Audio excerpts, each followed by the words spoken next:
Good morning, everyone. In our discussion today, we look at circuits. Now, in the first question, they tell us in the circuit represented below, the battery, the ammeter, and the connecting wires have negligible resistance. Now, when they talk about the battery and they tell you that the battery has got negligible resistance, that is going to tell you that that potential difference over the cell is going to be 20 volts, even if they change something. There's no internal resistance to use energy, so that EMF is going to be the same always. There will never ever be a change in that voltmeter reading because there's no internal resistance to use energy. So that is going to be a constant, even if you change something outside. In question 1.1, they ask us to calculate the reading in ammeter A2. Now, A2 over there is in this right-hand branch. Over there, the charges are splitting up. You've got the right-hand branch and you've got a left-hand branch. And if they ask us for the current in A2, they want the current in the right-hand branch. And remember, those resistors are in series, so they will have the same current. So if I work out the current over there, that will be true over there, and that will also be true for A2 that they ask us. So I'm going to work with this 4 ohm resistor. We're working with Ohm's law, and remember to write down what part of the circuit you're working with. I'm only putting in values for that 4 ohm. So over there, 4 ohm resistance, 4 volts, and that will give you a current of 1 ampere. Which is true over there, but will also be true in A2, where they asked us for the reading. Now we have the reading in the right branch, and now they ask us to calculate the reading in ammeter A1 over there. Now that is the total series current. We already have the current in the right-hand branch.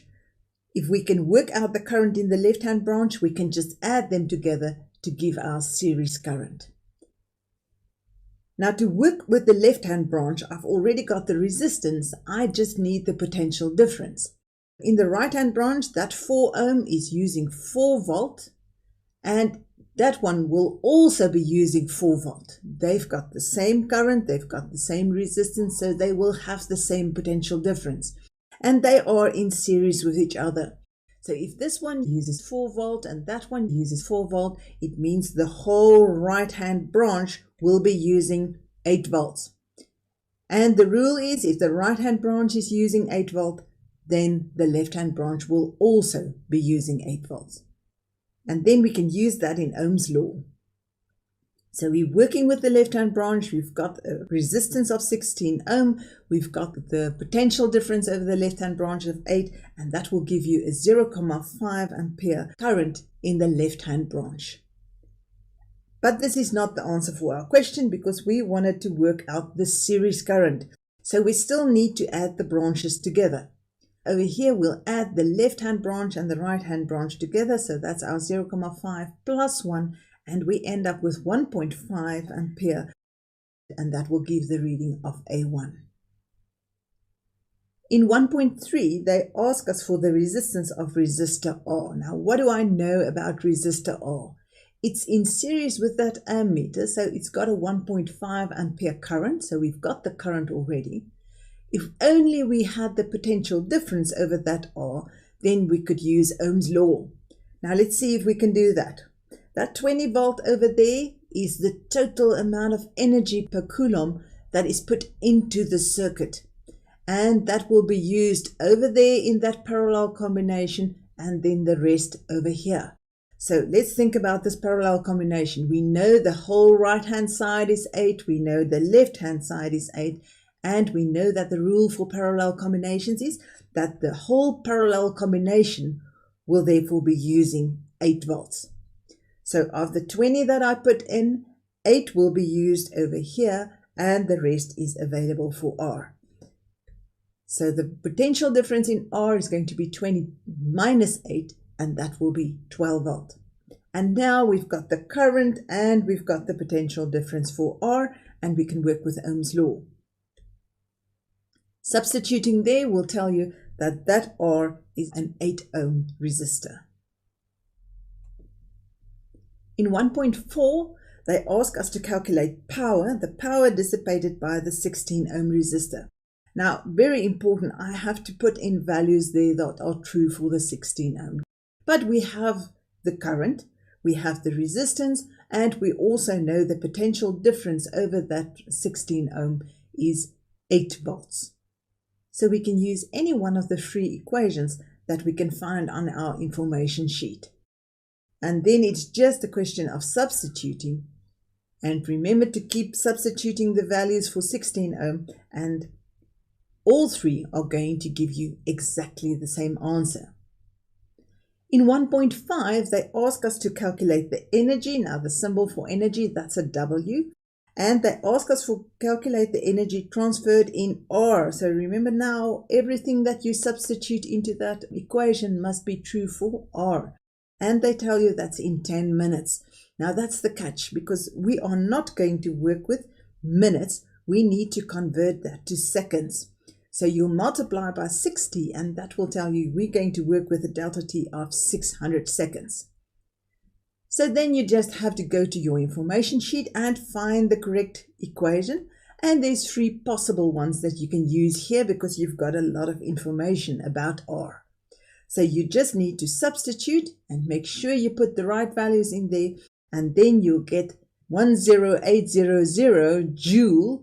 And remember just to add that 2 places after the comma so that we can practice for the matric final exam, where the instructions are very clear that you need 2 places after the comma. Now this last question here is a question that they ask you where they change something and they ask you what's happening somewhere else in the circuit. And this is what we call a higher cognitive question, a deeper thinking question, a more difficult question. So now they tell us that switch S is now open. Now switch S is opened over there. At the moment that we open switch S, it means that current traveling down that circuit over there can no longer travel down this branch. Because if that circuit is open, remember this is like a hose pipe with marbles, the one before that switch will not be able to move, which means the one before that will not be able to move, which means the one before that will not be able to move. So no current will be flowing in that one. So actually we are removing this resistor from the circuit. State whether the reading on A1 will increase, decrease, or remain the same. Now A1 is there, it's measuring the total current of the circuit. So when I want to think about that, I'm going to think about Ohm's law. And I want to think about the current, so I need to think about the potential difference for this whole circuit and also the resistance for this whole circuit. Now, right at the start of this question, they told us there's no internal resistance, right? Negligible internal resistance. And that told me that that 20 volt is always going to be 20 volt. It's not going to change.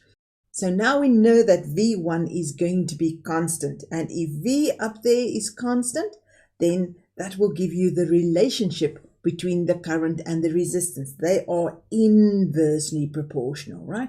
Which means if the one increases, then the other will decrease. So now I go back to my circuit and I see what's happening when I open up that switch and I'm actually removing the left-hand branch. If I'm removing a resistor in parallel, what's going to happen to the total resistance of the circuit? Now the total resistance is going to increase. Adding one in parallel would have decreased it. Removing one in parallel is going to increase the total resistance. And since the current is inversely proportional to that resistance, it means the current is going to do the opposite. The current is now going to decrease